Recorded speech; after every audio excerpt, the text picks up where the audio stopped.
بسم الله الرحمن الرحيم.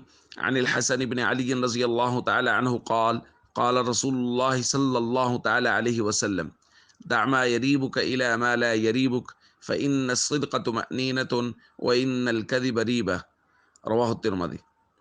نبی کریم صلی اللہ علیہ وسلم نے ارشاد فرمایا، جو چیز تمہیں شک میں ڈالے اس کو چھوڑ دو، اور اس چیز کو اختیار کرو جو تمہیں شک میں نہ ڈالے۔ اور فرمایا، سچ بولنا دل کو مطمئن کرتا ہے اور جھوٹ بولنا دل کو بے چین کر دیتا ہے۔ دوستو، ہمارا موضوع شروع ہے کہ سچ بولنا چاہیے اور جھوٹ سے بچنا چاہیے، کیونکہ نبی کریم صلی اللہ علیہ وسلم نے اصول بیان کی ہے کہ سچ بولنے سے دل مطمئن ہوتا ہے۔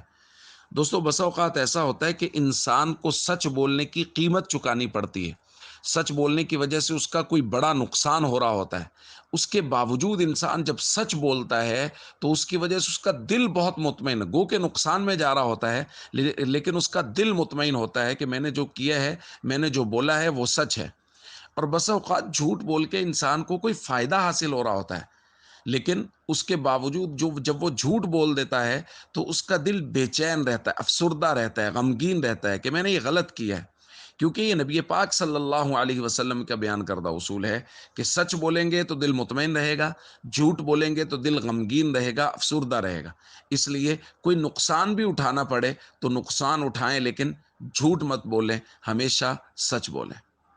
والسلام علیکم ورحمۃ اللہ وبرکاتہ۔